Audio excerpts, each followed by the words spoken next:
Convido os amados irmãos a abrirem suas Bíblias no Evangelho segundo escreveu o apóstolo João, no capítulo 3. Nós vamos falar hoje, vamos refletir na palavra do Senhor acerca de um tema, de um texto muito conhecido. Talvez o texto contenha o versículo mais conhecido da Bíblia, que é João 3 e o verso 16. Nós vamos ver o texto que inicia com a visita de Nicodemos a Jesus durante a noite, no capítulo 3 de João. Vamos ler até o verso 21. Então, abram as suas Bíblias até o Evangelho de João, no capítulo 3. Vamos ler do 1 até o 21 inicialmente, e vamos estudar acerca desse texto. Eu vou ler o versículo 1 de João 3, os irmãos podem também auxiliar lendo os demais. Diz assim: E havia entre os fariseus um homem chamado Nicodemos, príncipe dos judeus.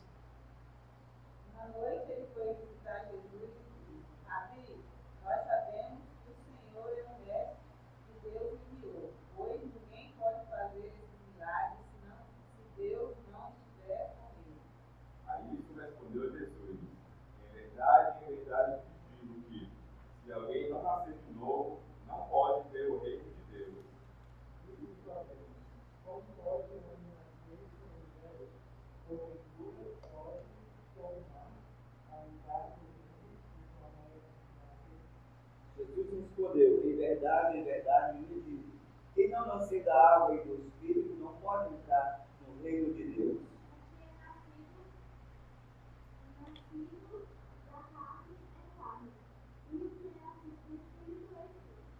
Não vivem amarrados. Eu posso dizer, vocês precisam na mente boa.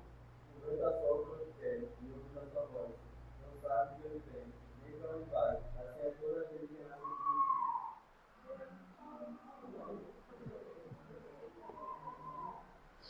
Nicodemos respondeu e disse-lhe: Como pode ser isso?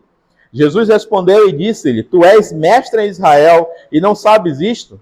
Na verdade te digo que nós dizemos o que sabemos e testificamos o que vimos, e não aceitais o nosso testemunho.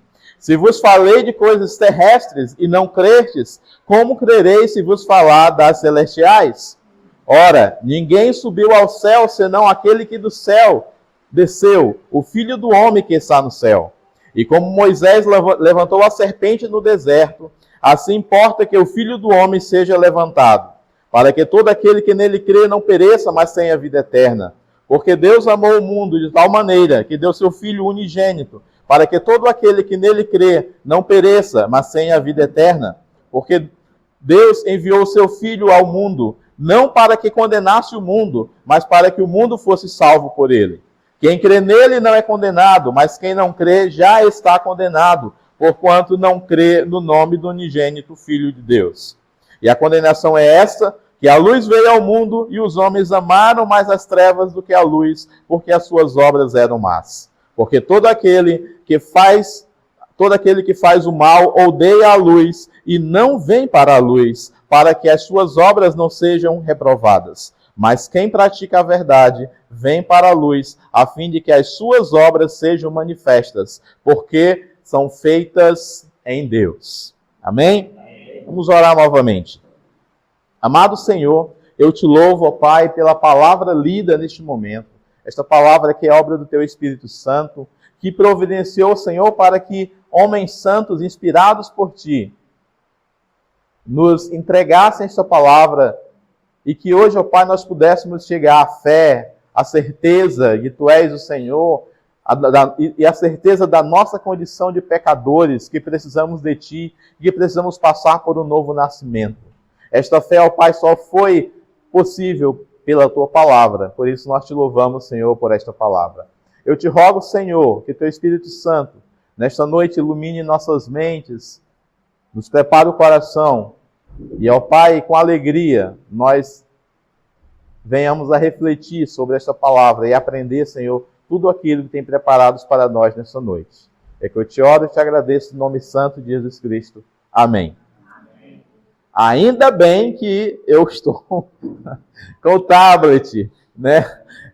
Normalmente eu escrevo, mas dessa vez eu modernizei, mandei para para o tablet de forma eletrônica e não estava prevendo, mas foi providencial para que não tivéssemos problemas com a falta de energia, tá? Eu vou pedir só que alguém providencie uma água, que como está sem microfone, daqui a pouco eu não vou mais conseguir falar, senão molhar a garganta.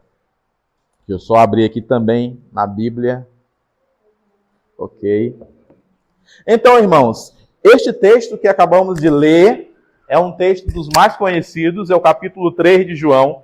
João é o apóstolo amado de Cristo, é o apóstolo a quem o Senhor entrega a sua própria mãe, Maria, para que João cuidasse. Isso porque eles tinham uma relação de afetividade muito grande, né? João estava no ciclo menor de Cristo, entre os discípulos que estavam mais próximos dele, junto com os irmãos Pedro e André, e o próprio irmão de João também, os filhos do trovão, né? o Tiago. Então, o João, ele vai ser o último apóstolo vivo, é aquele que não foi martirizado, tentaram matar o João cozido no óleo, mas ele sobreviveu, ele foi para a ilha de Patmos e lá teve a revelação do Apocalipse. O Evangelho de João, que na nossa Bíblia, ele está na 4ª posição, é o 4º evangelho, ele é um evangelho diferenciado dos demais. É um evangelho onde João, ele escreve já com uma certa idade, depois que ele tinha passado uma temporada na igreja de Éfeso, né, como ancião daquela igreja, ele escreve este evangelho para resguardar a verdade do evangelho quanto à cristologia, ou seja, quanto à natureza de Cristo. Existia uma ideia errada, tá? Uma heresia já naquela época, que é do gnosticismo, que pregava que Jesus não podia ser um homem de verdade, um homem carnal, como eu e você, como nós somos seres humanos. Que Jesus, para ser Deus, ele não podia ser humano. Né? Isso era o gnosticismo. Por isso, João começa o seu evangelho de forma muito marcante, já dizendo que no princípio era o Verbo, e o Verbo era Deus, e o Verbo estava com Deus, e o Verbo se fez carne e habitou entre nós. E ele vai assim apresentando Jesus como sendo o próprio Deus, o Deus a quem nós devemos encontrar, o Deus a quem nós devemos nos prostrar. Ele apresenta, inclusive, uma das figuras dos 4 seres viventes do Apocalipse, é a águia, que é o símbolo do Evangelho de João, que está acima de tudo e de todos, que é o símbolo de Deus, ali naquela visão, também lá do Apocalipse. Aqui no capítulo 3, nós vemos um diálogo, um encontro entre um homem proeminente na sociedade judaica, que é Nicodemos. Nicodemos, ele além de mestre, ele era membro do Sinédrio. Né? Nós sabemos que um judeu, normalmente, ele desde criança, ele passava por 3 escolas, que é chamadas as Beit Sefer, a Beit Midrash, né? E depois disso, quando ele se especializava, ele então era adotado por um rabino, por um rabi, né? E se ele fosse proeminente, ele também se transformava no mestre. Isso aconteceu, por exemplo, com Paulo, que estudou com o rabino Gamaliel. O Nicodemos era dessa estirpe. Ele era de uma família abastada, era um homem, um doutor na lei, ele era um profundo conhecedor da lei e ele também era membro do Sinédrio. O Sinédrio, só para efeito de comparação, era como se fosse o nosso Senado. Tá? Porque os judeus, na época, eles estavam sob domínio romano, mas eles tinham alguns privilégios dados pelos romanos. Um deles é que os judeus tinham um rei, que era o Herodes. Nem todas as nações dos romanos permitiam que tivessem um rei, mas os judeus tinham um rei, que era o Herodes. Eles também podiam se corrigir e se legislar através do Sinédrio. Então, os membros do Sinédrio eram homens que tinham a capacidade de julgar o povo, eram juízes do povo. E o Nicodemos era um desses juízes. Ele também era fariseu. Os fariseus, nós sabemos que eram...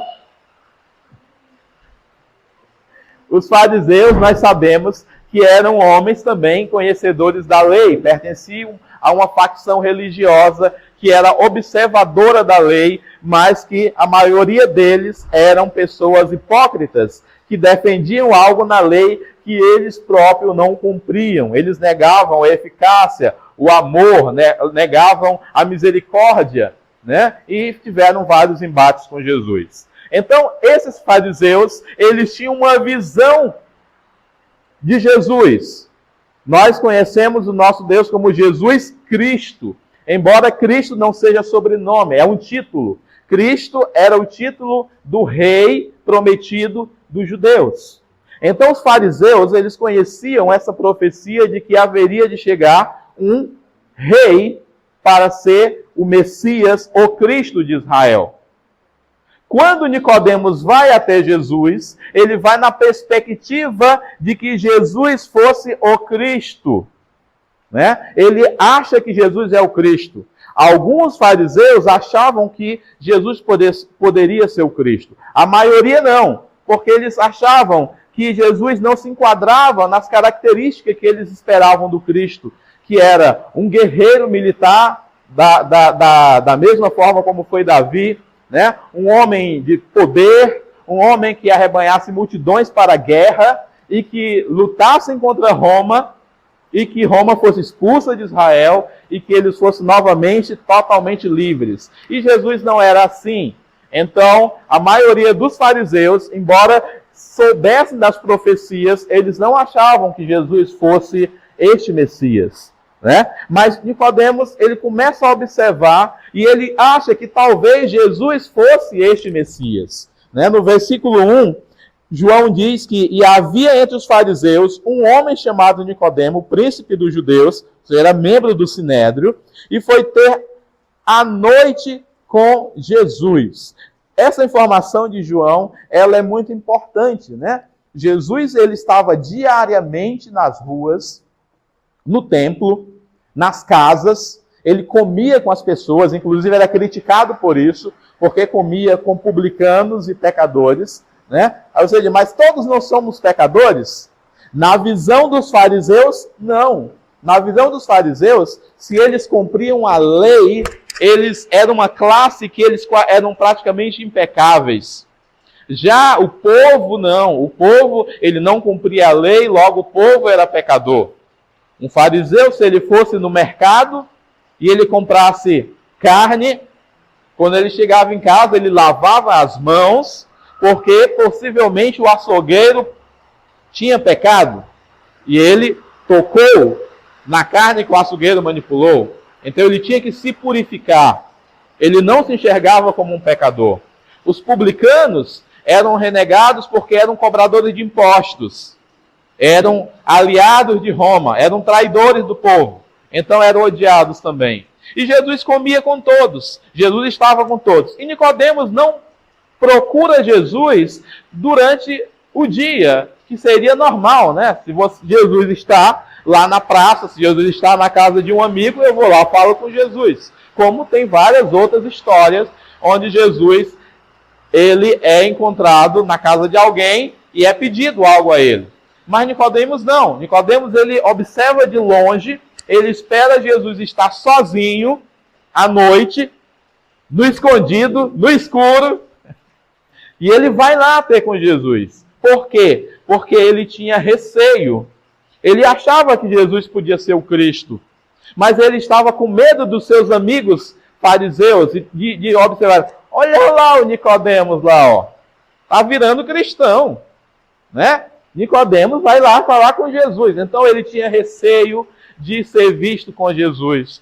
Então lá no escondido, ele procura Jesus à noite e lhe fala: Rabi, bem sabemos, ou seja, não era só ele que achava isso, que és mestre, vindo de Deus, porque ninguém pode fazer estes sinais que tu fazes, se Deus não for com ele.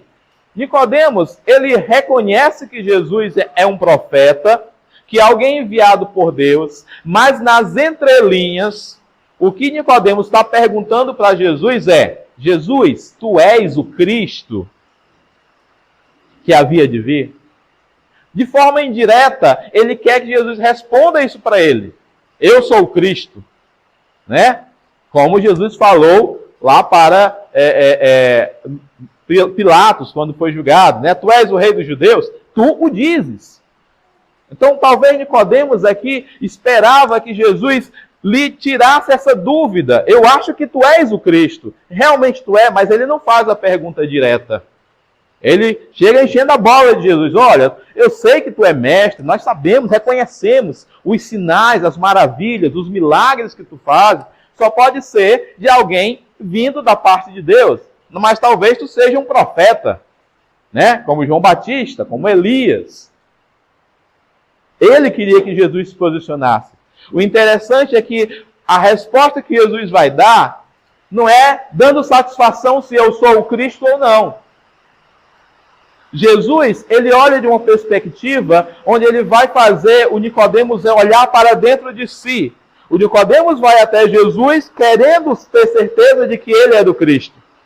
Jesus, ele retorna a ideia para que Nicodemos olhe para dentro de si, para entender quem ele era e o que ele precisava fazer. Era Nicodemos que era o necessitado. Não era Jesus que tinha que se declarar, mas era ele que tinha que se posicionar, né? Jesus não precisava. Só que Jesus faz isso de forma sutil, né? E Jesus respondeu no verso 3 e disse-lhe: na verdade te digo que aquele que não nascer de novo não pode ver o reino de Deus. Né? Jesus dá-lhe um nó na cabeça do Nicodemos. Nicodemos está: será que tu és o Cristo? Eu sei que tu é mestre, que tu é rabi, que tu faz milagres. Pode ser que tu seja um profeta. Mas será que tu és o Cristo? Talvez ele esperasse que Jesus dissesse: eu sou o Cristo. Jesus sai dessa retórica e já entra no que interessava a ele, dizendo: Nicodemos, na verdade, amém, amém, né? No original, amém, amém, eu te digo que aquele que não nascer de novo não pode ver o reino de Deus. Jesus faz um atalho, como podemos dizer teologicamente, um atalho na cabeça do Nicodemos. Porque o que ele estava querendo que Jesus dissesse é que Jesus era o Messias, o rei dos judeus. O rei que viria estabelecer o reino de Deus na terra. Ele queria saber se Jesus era esse rei. E Jesus já vai lá na frente e diz assim: olha, aquele que não nascer de novo não pode entrar neste reino. Tu acha que eu vim estabelecer o reino? Mas se tu não nascer de novo, inclusive aquele que não nascer de novo, não só você, mas qualquer um, não pode entrar no reino que eu vou estabelecer. O reino de Deus, que foi o que Jesus veio estabelecer no mundo. O reino de Deus.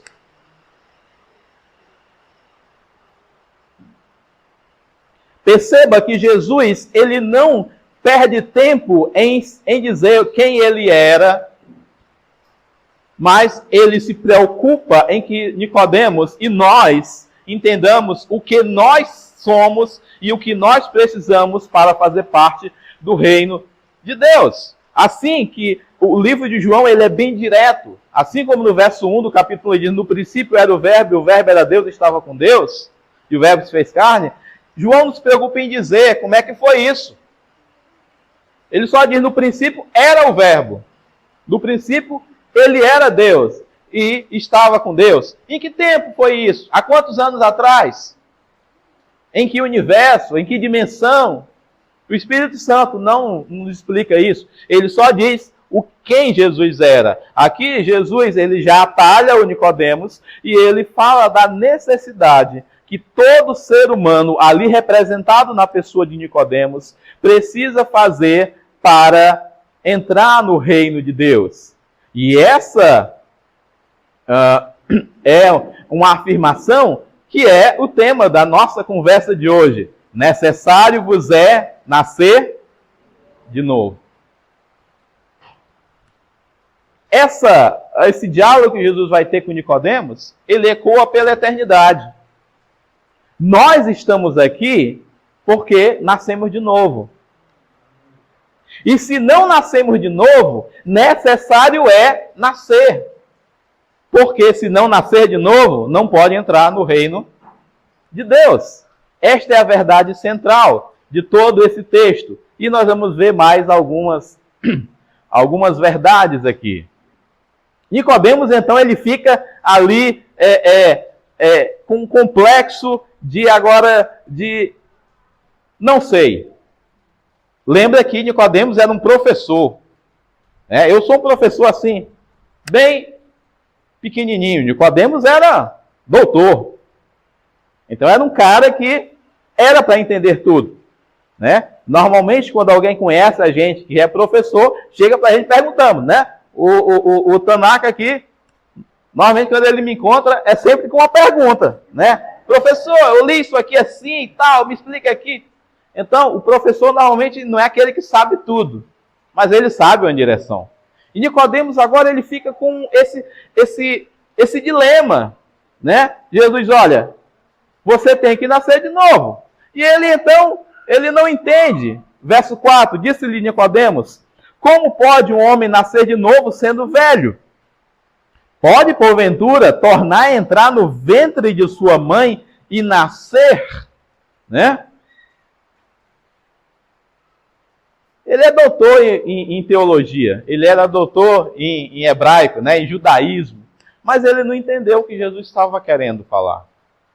Necessário te é nascer de novo. Vou entrar de novo na barriga da minha mãe? Aquilo era um absurdo, Como que pode ser isso?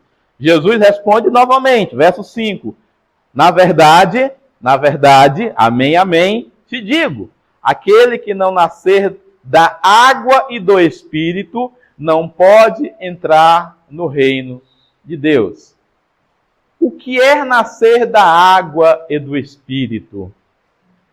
O que vem a ser nascer da água e do Espírito? Jesus agora traz mais 2 elementos para que talvez Nicodemos comece a entender. Nicodemos, eu não estou falando em nascer, entrar no ventre da tua mãe, Na verdade, eu te digo que aquele que não nascer da água e do Espírito não pode entrar no reino de Deus. Novamente, uma afirmação. Quem não nascer de novo não pode entrar no reino de Deus. Quem não nascer da água e do Espírito não pode entrar no reino de Deus. Por transitividade, nascer de novo é a mesma coisa que nascer da água e nascer do Espírito. E o que é isso? Alguém sabe o que é nascer da água e do Espírito? Naquela época, os judeus tinham um costume, e todos os judeus praticantes, que quando eles iam oferecer sacrifício no templo, eles tinham vários tanques ao redor do templo. Um exemplo é o tanque de Betesda, que tinha aquele episódio do milagre lá do anjo que vinha balançar as águas. E o judeu, ele se lavava no tanque. Era uma espécie de batismo. Era o lavar para a purificação. Todo judeu ele sabia desse rito de purificação, que era de se lavar. A água era um símbolo de purificação. A água era um símbolo de arrependimento. Por isso que João o Batista, que João Batista também não é sobrenome, hoje João Batista é um sobrenome, Mas é João o Batista, ou João aquele que batizava, ele, quando ele vai começar a pregar lá no deserto, ele falava o quê? Que ele estava trazendo uma mensagem, preparando o caminho do reino, e ele pregava o batismo de arrependimento. Então a água simboliza o arrependimento. Tá? Nascer da água significa se arrepender. Ninguém pode nascer de novo se não se arrepender. Mas se arrepender de quê? De ter comido demais no almoço?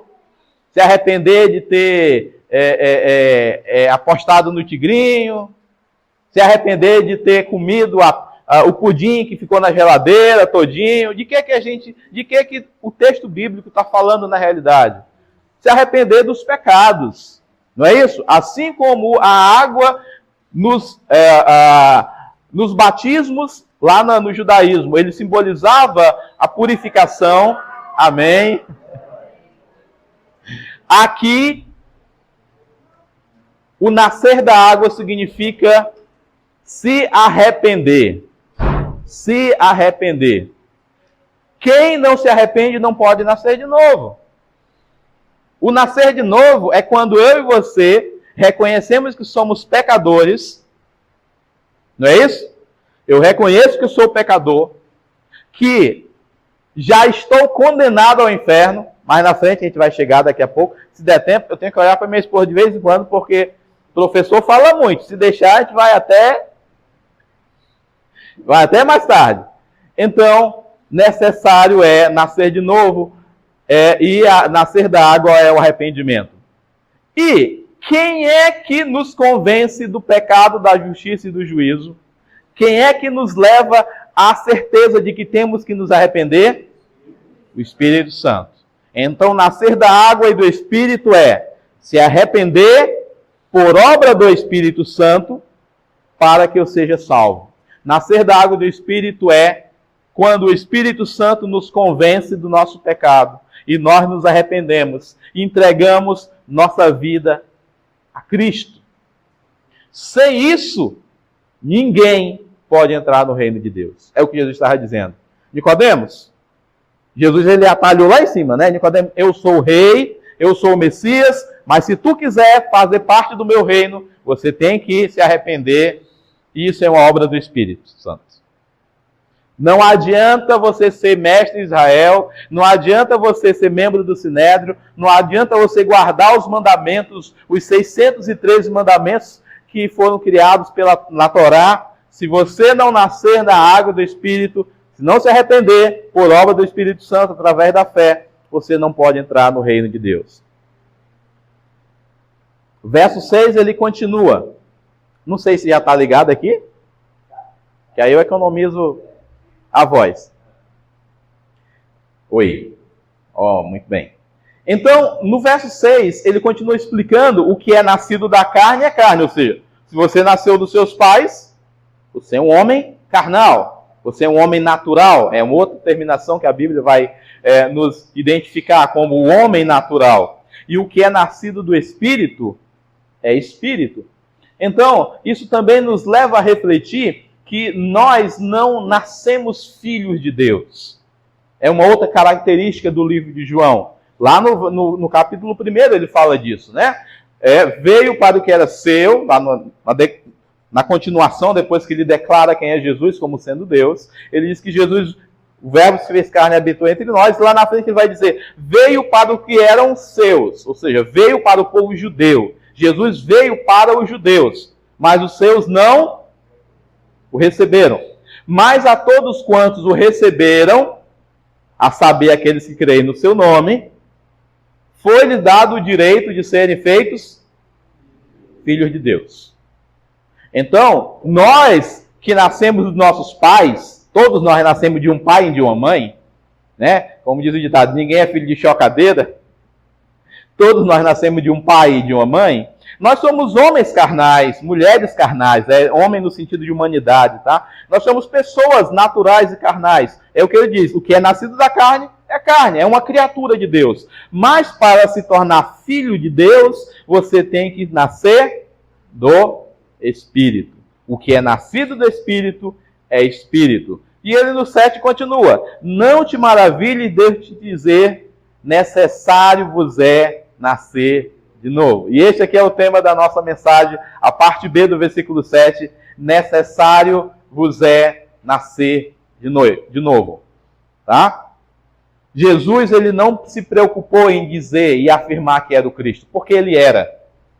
Né? Como o próprio Deus fala lá em Êxodo, quando Moisés perguntou, eu vou lá, eu não sei falar, eu sou gago, o Arão vai contigo. Mas o que eu vou dizer? O povo não vai acreditar em mim. Em nome de quem que eu vou dizer que eu vou para libertar o povo? E de Deus então fala, eu sou o que sou, te mandou. O eu sou é Deus. Quem é Deus? Quando surgiu Deus? Não interessa, ele é Deus. Ponto. A mesma coisa, Jesus não se importa aqui em se afirmar como Cristo. Olha, realmente eu sou o Cristo. Pode ver a minha genealogia, eu sou descendente de Davi, né? Os profetas falaram sobre mim. Lembra aquela profecia de Isaías? Que a virgem dará luz lá em Belém, Efrata? Pois é, eu nasci lá. Né? Lembra daquela outra de Miqueias, tal? Assim? Também. Jesus não se preocupou em se afirmar como Cristo. Ele já se preocupou em como que ele salva o Nicodemos. Nicodemos, necessário é nascer de novo. No 8 ele explica como funciona essa dinâmica do Espírito Santo em nos convencer. O vento aqui, o vento traduzido como vento aqui, pneuma, do grego, pneuma, é o mesmo radical para espírito, tá? No grego, Espírito Santo é agios, agios, né?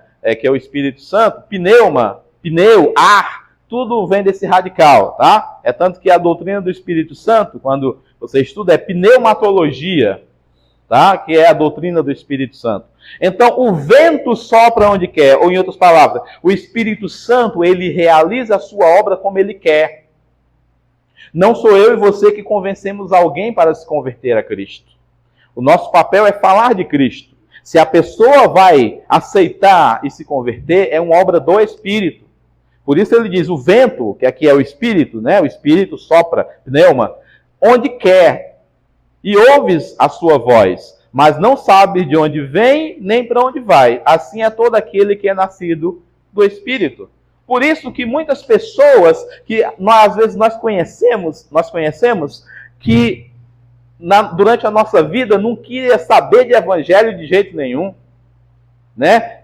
E mais tarde, alguns anos depois, você conhece aquela pessoa, revê aquela pessoa, agora é crente.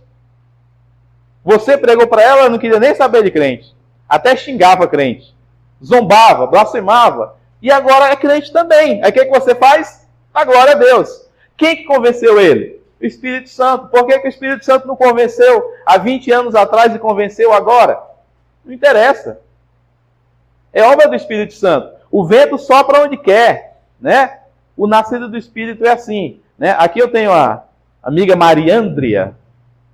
Nos conhecemos desde que era do tamanho desse rapazinho do lado dela aí, né? E na época eu preguei para todos os meus colegas, que ela vai lembrar aí, Sévolo, Gladson, Wellington, Elcivan, todos eles converteram. Alguns apostataram da fé, outros continuam, né? Outros na época zombavam da igreja. Depois vieram a se converter. Por quê? Não me interessa. Obra do Espírito Santo. A tarefa é pregar para cada uma dessas pessoas, né? Verso 9. Nicodemos respondeu e disse, como pode ser isso? Né? Nicodemos ainda, apesar de ser um doutor na lei, um homem, um erudito, um homem socialmente bem colocado, né? Bem estruturado, um estudioso, ele continua sem entender como é que é isso. Né? Então Jesus, novamente, agora Jesus ali, ele tem uma certa ironia, né? Jesus responde e diz, tu és mestre de Israel e não sabes isto? Como é que tu é doutor, professor, catedrático e não entende uma coisa simples que eu estou te dizendo?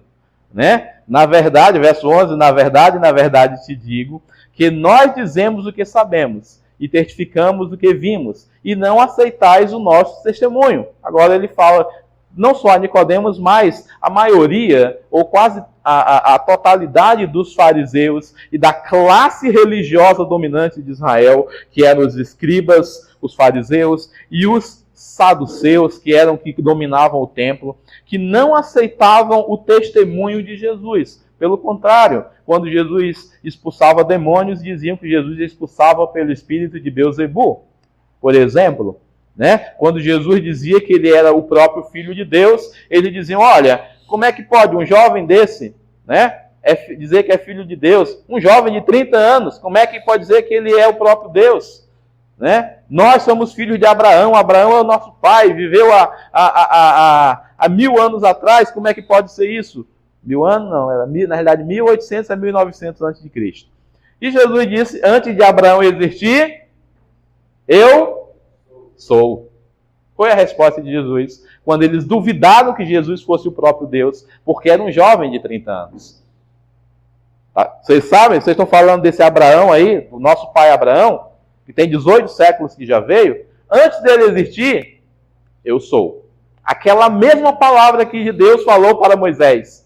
Quando perguntarem quem é que te enviou, Responde que eu sou, te enviou. Então Jesus é o mesmo Deus que enviou Moisés. Hoje pela manhã, estudamos na EBD, estudando sobre a supremacia de Cristo no livro de Hebreus. O tema era Jesus, o grande Salvador, e nós vimos ali que Jesus inclusive, vimos por A mais B, porque ele é maior que Moisés, né? Sendo Moisés apenas um servo e Jesus o Senhor, né? E também entra nessa temática, porque os judeus, eles tinham Moisés, assim como Abraão, o seu grande patriarca, o pai de todos, não era Odin, mas era Abraão, o pai de todos, inclusive dos muçulmanos, e Moisés, o grande profeta para os judeus. Para os muçulmanos, o grande profeta é o Muhammad, ou o Maomé, né, em brasileiro.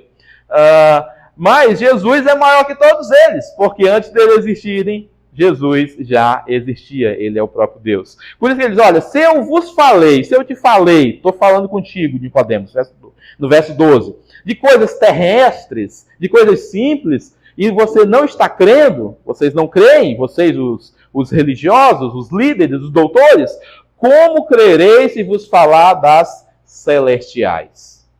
Né? E Jesus está falando, olha, estou te falando de uma coisa simples, que é se arrepender e nascer de novo. Eu estou falando de coisas simples e vocês não creem. Como é que vocês vão crer se eu falar de coisas mais excelentes ou de coisas mais espirituais, das coisas celestiais? Né? E quanto a isso, a gente não sabe muito, né? Se eu perguntar aqui, fizer uma pesquisa, quem é que sabe como é que é o céu? Embora tenha umas pessoas aí, se bem que a maioria vai no inferno, né? Tem a irmã Nadir lá do Instagram, que já foi dezenas de vezes no inferno, que ela diz lá. Não sei porquê, mas esse povo gosta de ir no inferno. Mas no céu, me consta que só Paulo que foi. E o João, lá na ilha de Patmos, né? João escreveu algumas coisas. Paulo foi censurado. Ele disse, está lá em 2 Coríntios 11, desconheço um homem que há 14 anos, no corpo ou fora do corpo, não sei, Deus o sabe, foi até o terceiro céu, a morada de Deus, e viu coisas inefáveis, as quais ao homem não é lícito saber ou ele contar. O Espírito Santo, Deus proibiu dele falar. Mostrou só para ele. Por quê? Não sei também. Por que o Senhor levou ele lá, mostrou e disse para ele não escrever. E olha que Paulo escreveu metade do Novo Testamento. Mas isso, o Senhor proibiu ele de escrever. Quando chegar lá no céu, a gente pergunta. Por enquanto, não nos interessa. Né? Mas Paulo viu coisas inefáveis, indescritíveis, maravilhosas. Né? E o que o Senhor está dizendo aqui, olha, Nicodemo, estou tendo uma conversa contigo simples, de homem para homem, de coisas corriqueiras. E tu não está entendendo. Como é que tu vai entender se eu começar a falar do reino celestial do meu Pai, ou das coisas celestiais? Né? Ora, verso 13. Ora, ninguém subiu ao céu, senão aquele que desceu do céu, o Filho do Homem que está no céu. Agora ele dá mais um nó na cabeça do Nicodemos. Né? Quem é aquele que subiu ao céu, senão eu? Ele está dizendo, olha, eu sou aquele que vim do céu, que vim de lá, eu subi ao céu, eu vim, eu encarnei, eu estou aqui na forma de homem, né, desci do céu, eu sou o Filho do Homem. Essa designação, Filho do Homem, é o Filho de Deus, né? E também na cristologia, aquele que é perfeitamente homem, perfeitamente Deus. É uma ideia contrária ao gnosticismo, que Jesus realmente é homem, né? E que está no céu. Ora, mas Jesus estava falando com Nicodemos aqui, na terra. Como que ele podia estar no céu? Porque ele é o próprio Deus. Ele, no seu atributo da onipresença, ele como Deus, ele está em todo lugar. Embora como homem, ele estava na terra. E hoje, como Jesus, onde é que Jesus está? Né? Nós comumente dizemos assim, olha, onde tiver 2 ou 3 reunidos em meu nome, ali eu estarei. Ele mesmo diz lá em Mateus 18, né? Que onde estiverem reunidos, ele estará. Nós acreditamos e dizemos, Jesus está aqui entre nós, está no nosso meio. Isso é verdade, porque ele é Deus e onipresentemente ele está em todo lugar. Mas Jesus, a pessoa de Jesus, aquele que tem um corpo, que comeu peixe com mel, né? Inclusive hoje no almoço eu dei uma de Jesus, comi peixe com mel, Para saber se era bom, nunca tinha comido. É bom, é bom. Lá em João 21, diz que Jesus comeu peixe e mel. Então, depois de ter um corpo glorificado, depois de ressuscitado.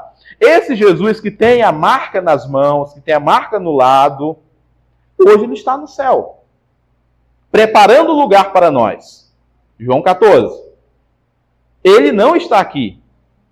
Ele voltará um dia, que é o advento da segunda vinda de Cristo. Mas hoje ele está lá no céu. Como ele diz, que o Filho do Homem que desceu do céu e que está no céu. Isso para demonstrar ao Nicodemos, querendo dizer, olha, eu sou o próprio Deus. Eu sou aquele que estava no céu, que vim e que continuo lá, porque o Pai, como Deus, continuava lá no trono. E aí ele fala, conta a história da serpente lá no deserto, como Moisés levantou a serpente no deserto, assim importa que o Filho do Homem seja levantado. Hoje também de manhã nós comentamos sobre isso, falando a respeito de como ser humano, nós somos levados a nos agarrar em amuletos, em coisas palpáveis, em coisas visíveis. Essa história os irmãos acompanham lá no livro de Êxodo, que aconteceu que o povo de Israel, depois de uma rebeldia contra Deus, depois de ter amaldiçoado o maná que Deus tinha dado ao povo, Deus então manda serpentes para matar o povo de Israel lá no deserto. E aí Moisés ora ao Senhor, intercede pela vida do povo que estava morrendo pela picada das serpentes, das venenosas, e o Senhor diz, tá bom, eu vou poupá-los. Levanta uma serpente de bronze numa estaca e coloca lá, quem olhar para a serpente e se arrepender dos seus pecados, não morrerá, do veneno da serpente. É no símbolo de Jesus, que um dia seria levantado no madeiro, e quem olha para a cruz de Cristo, quem se arrepende dos seus pecados, quem nasce de novo e se arrepende e nasce de novo, então ele escapa do veneno da serpente, que é o pecado introduzido por Satanás lá no Jardim do Éden. A antiga serpente, como está lá em Apocalipse 12 e também no 13, o diabo, Satanás, a antiga serpente, o dragão. Então, importa que o Filho do Homem seja levantado. Aqui ele está falando para Nicodemos que morte ele haveria de morrer na cruz. Ele já faz a previsão de que seria levantado na cruz, no madeiro, assim como aquela serpente foi levantada lá no deserto. Ele continua então agora nos esclarecendo a Nicodemos e a todos nós e fala no 15, para que todo aquele, ou seja, o Senhor Jesus vai ser levantado lá no madeiro, para que todo aquele que nele crê não pereça, mas tenha a vida eterna. Este perecer aqui, este não pereça, no original é apodrecer, tá? Não é perecer no sentido de estar na terra apodrecendo, se acabando, Não pereça, mas tenha a vida eterna. Significa que aquele que crê em Cristo, ele não vai ficar morto eternamente, mas um dia ele irá ressuscitar para a vida eterna com Cristo, receberá um novo corpo, e aí Paulo fala lá em 1 Coríntios 15, um corpo incorruptível, um corpo que não perece. Tá? Paulo lá no capítulo 15 vai dizer, quando o que é mortal se revestir da imortalidade, quando o que é corruptível se revestir da incorruptibilidade. Então será dita a seguinte frase, tragada foi a morte na vitória. Ele continua, Onde está a morte, teu aguilhão?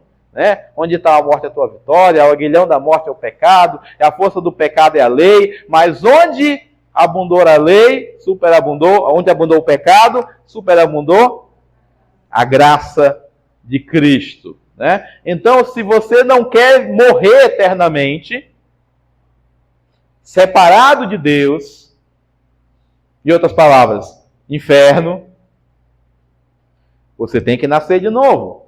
Porque todo aquele que crê em Cristo não pereça, mas tenha a vida eterna. E aí vem o clássico versículo 16, talvez o mais conhecido da Bíblia, ao lado de Salmo 23.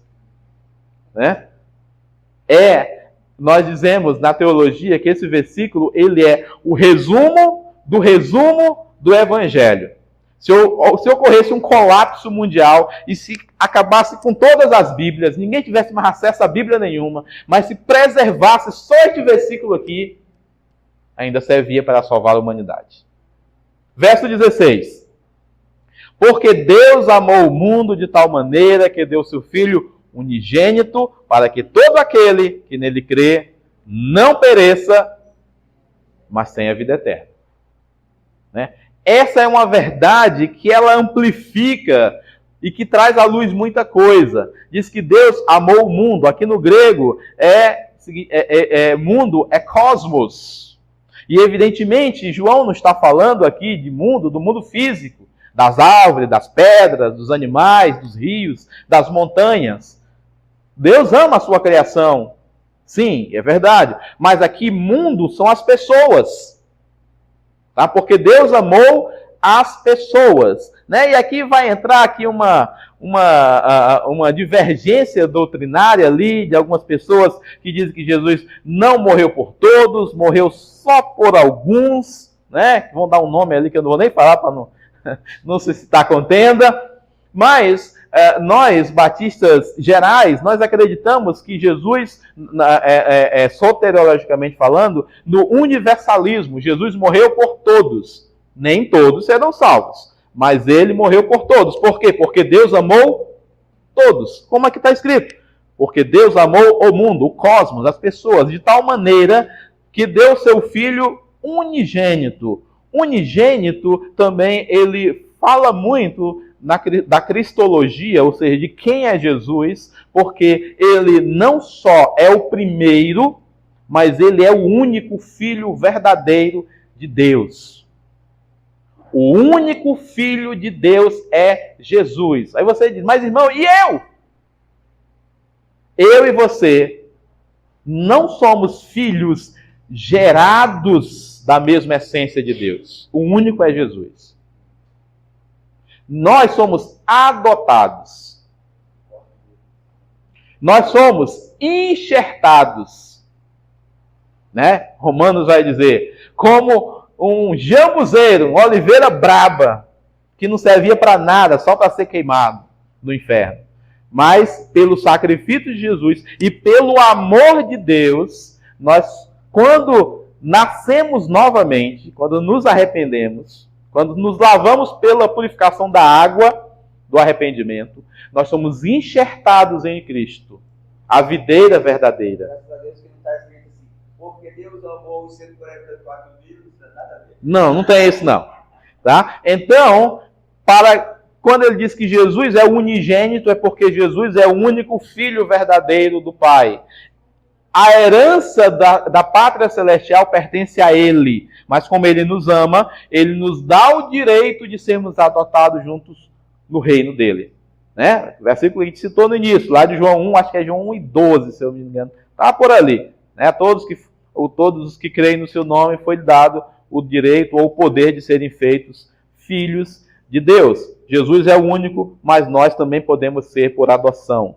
Para que todo aquele, aqui me parece que não é só para alguns, mas para todo aquele, ou seja, a salvação, ela está disponível para toda a humanidade, não só para os ricos, não só para os judeus, porque na época eles achavam que era só para os judeus, só os escolhidos era o povo hebreu, né? Nós, gentios, não judeus, era inclusive chamado de cachorro, no diálogo lá de Jesus com a mulher Ciro-Fenícia, né? Ele diz que veio para os filhos do reino, os escolhidos, né? O povo judeu, né? Que não era lícito tirar a comida da boca dos filhos para jogar para os cachorrinhos. E a mulher diz, olha, mas os cachorrinhos também podem comer das migalhas que caem da mesa dos filhos.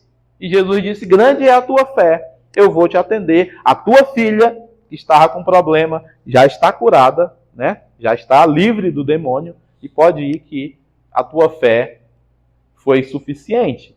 Né? Então, a ideia de que todos nós, a salvação, ela está direcionada a qualquer um que crê, todo aquele que crê, não pereça, mas tenha a vida eterna.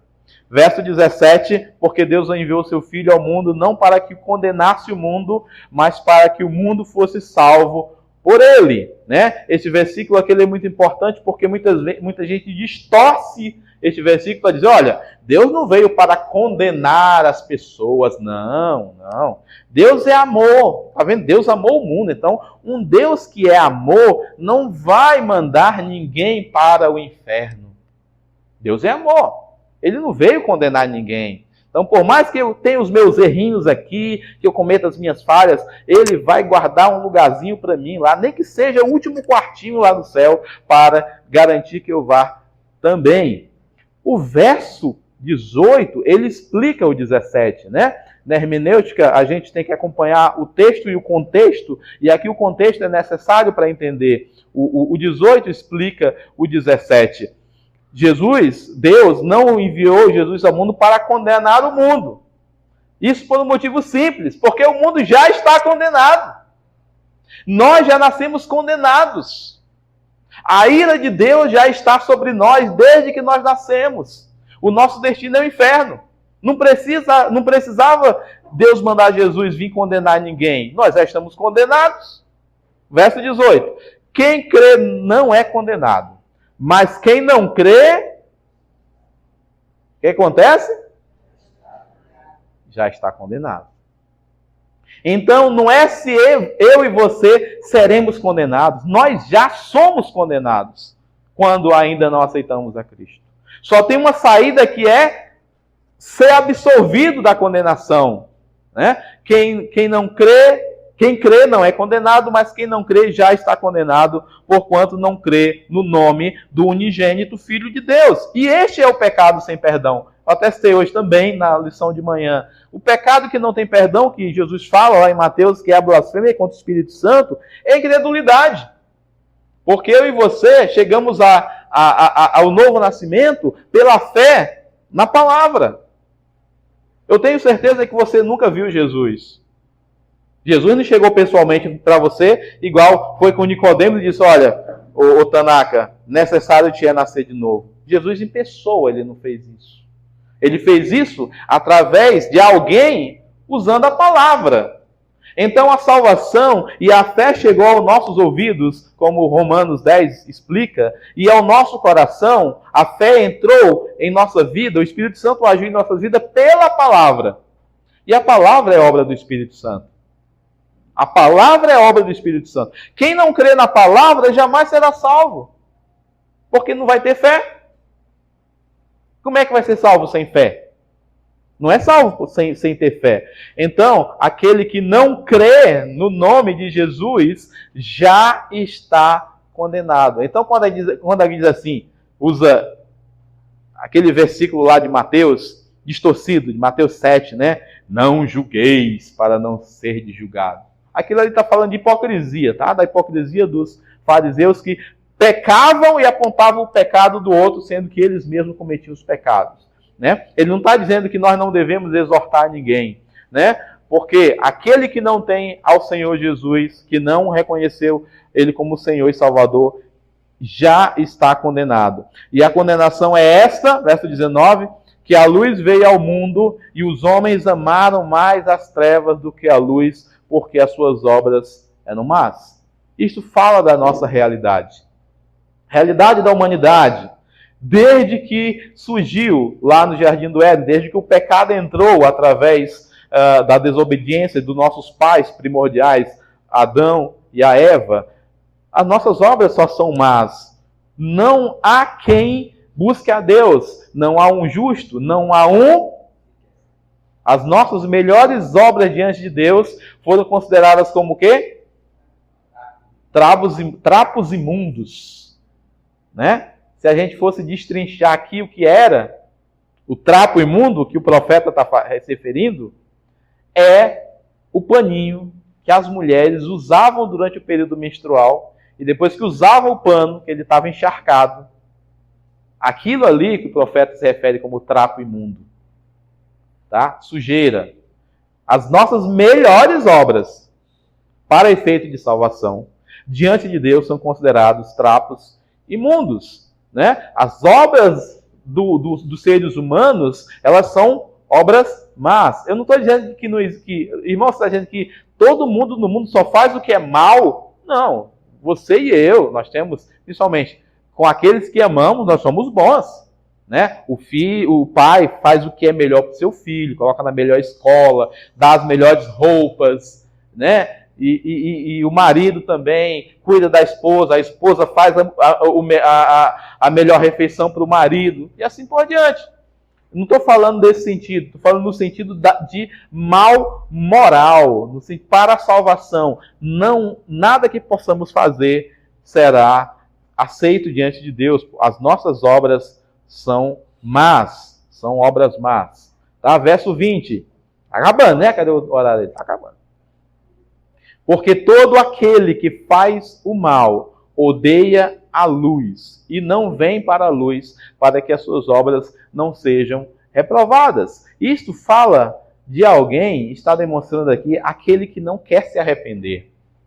Né? Aquele que diz assim, não, olha, eu até entendi, gostei da tua palavra, pregação bonita, fala bem, né? Eu entendi tudinho. Mas por enquanto não. Minha vida está tão boa assim desse jeito, né? Eu quero ir para tantas festas. Não, dia de domingo ir para a igreja, né? A galera vai aí para a boate e tal. Não, por enquanto não. Quando eu tiver velhinho, né? Tiver lá aposentado, né? Que não tiver mais para onde ir, aí eu vou procurar uma igreja, aí eu vou ser fiel. Né? Ele não vem para a luz, porque as suas obras são más. E quando ele vai para a luz, ou seja, quando ele está entre os filhos da luz, que são os nascidos de novo, as suas obras são reprovadas. A própria pessoa percebe isso. Eu não posso ir para a igreja agora, porque se eu for, eu tenho que abandonar essa vida. E eu não quero abandonar essa vida. Porque o amor dele está em praticar o pecado. Né? O amor das pessoas está em praticar o pecado. Porque a sua inclinação carnal é que comanda a sua vida. Né? Normalmente a gente faz aquilo que a gente ama, que é aquilo que a gente anseia. Né? Relembrando aqui um outro diálogo que Jesus teve com um outro jovem, que diz, Senhor, bom mestre, que devo fazer para herdar a vida eterna? Aí Jesus diz, conhece os mandamentos? Conheço, Senhor. Cumpre os mandamentos desde que eu era, fraldinha. Essa aí é o tiro de letra. Cumpre todos os mandamentos. Tá bom então. Vai lá, vende tudo que tu tens, reparte entre os pobres. Então vem e segue-me, terás um tesouro no céu. O que ele fez? Baixou a cabeça, saiu triste. E a Bíblia diz que Jesus amou aquele jovem. Mas o jovem não amou a Cristo. O jovem amou as suas riquezas. O coração dele estava nas riquezas. E quando o coração do homem está no pecado, nas coisas materiais, ele não quer seguir a Cristo. Ele não vem para a luz, porque a luz clareia o seu pecado. E ele tem que decidir, eu abandono o pecado por Cristo, ou eu abandono Cristo pelo pecado. Esse é o dilema do homem. Eu aceito a dádiva de Cristo e tenho que segui-lo, ou eu rejeito a dádiva de Cristo e continuo no pecado. Esse é o dilema. Se alguém quer vir após mim, negue-se a si mesmo, ou seja, abandone o pecado. Tome a sua cruz diariamente e siga-me. Este é o convite que o Senhor faz. Quem está fazendo mal e odeia a luz, que a fé não penetra no seu coração, ele não quer andar. Então, quando a gente prega para alguém, quando a gente fala de Cristo para alguém, e a pessoa, inclusive, até ridiculariza, no acreanês, manga da gente, a gente entristece. Mas não leve para o coração. A obra de convencer do Espírito Santo. Se ele não quis, é porque ele ama o pecado, ele abraçou o pecado. Enquanto o Espírito Santo não abrir a sua mente e seu coração, ele não vai aceitar. Mas Deus é longânimo, é rico em misericórdia. E concede 1, 2, 3, 4, 10 chances para a pessoa, até o ponto em que sua senha é chamada e aí não tem mais jeito. Morreu, como diz Hebreus, é só uma vez, depois disso tem que enfrentar o juízo. Verso 21, finalmente. Mas quem pratica a verdade vem para a luz, a fim de que as suas obras sejam manifestas, porque são feitas em Deus. Esse aqui é o homem nascido de novo. Aquele lá, aquele que não quer vir para a luz, é o que é apresentado o evangelho para ele, né? Importa-te necessário vos é nascer de novo. E ele diz, não, eu prefiro continuar no pecado. Não quero nascer de novo. Não quero ser crente. Não quero seguir esse Cristo. Não quero. Agora não é para mim. Mas quem pratica a verdade vem para a luz. Quando o Espírito Santo abre o entendimento do homem, quando ele reconhece que é pecador, ele nasce espiritualmente e ele vem para a luz. E aí as suas obras que ele passa a praticar são obras que a Bíblia chama obras dignas de arrependimento. São obras que vão contribuir para o crescimento do reino de Deus. Então aquilo que nós fazemos hoje aqui, aquilo que fazemos uns pelos outros, aquilo que fazemos pensando no evangelismo de quem não conhece, são as obras da luz. E elas vêm não por nossos méritos, mas porque uma vez nascidos em Deus, agora o Espírito Santo nos capacita. Né? É o que a Bíblia fala em outra parte, que quanto mais provadas são as nossas obras, se elas estão realmente firmadas em Cristo, é como ouro, prata e pedras preciosas. Quanto maior o fogo, mais pura e brilhante elas são. É quando a gente está firmado em Deus. E aquilo que a gente quer fazer, a gente não faz para agradar os homens, mas para agradar o Senhor Jesus Cristo. Né? E isso aqui é o que fica claro nesse diálogo de Nicodemos. Aqui o interessante é que João ele não se preocupa em dizer se Nicodemos nasceu de novo ou não. Nós sabemos que sim, que ele nasceu de novo. Nicodemos aqui, João não entra nos detalhes de como foi o pós-encontro, né? Por assim dizer, de Jesus e Nicodemos. Que se Nicodemos disse, Senhor, eu te aceito. Mas a gente sabe que sim. Mais na frente, acho que no capítulo 10, quando os fariseus, os amigos do Nicodemos, estavam tramando matar Jesus, Nicodemos tenta dissuadi-los a não fazer. Mais tarde, quando Jesus é crucificado e morto, né? Nicodemos, junto com outro amigo chamado José de Arimateia, que também era um homem rico, possivelmente membro do Sinédrio, eles intercedem a Pilatos, que era o governador romano, para que o corpo de Cristo fosse entregue para ser sepultado. Então, Nicodemos, apesar de inicialmente ter agido com timidez, com medo, ter ido atrás de Jesus à noite, ele entende tudo isso que Jesus está falando, e ele nasceu de novo. Ele nasceu da água do Espírito, ele se arrependeu, ele se transformou num dos primeiros cristãos ali convertidos ao Evangelho de Cristo.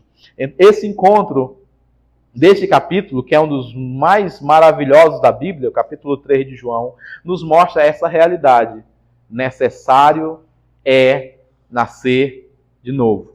Se você ainda não nasceu de novo, saiba que o Senhor nesta noite está lhe convidando, está lhe dando a oportunidade, a chance de nascer de novo, de vir para a luz, de ter as suas obras agora para galardão e não para a salvação, porque a salvação vem unicamente pela fé. Amém? Agradeço, irmãos. Terminei às 7h30. Agradeço aos irmãos a oportunidade. É uma alegria sempre. Espero que todos tenham entendido. E aguardamos até a próxima. Eu estou só a minha água aqui. Amém, meus irmãos. Vamos fazer continuidade agora. Nosso mais tempo de oferta. Vocês podem estar ofertando aqui. Faz tempo que eu não saco dinheiro.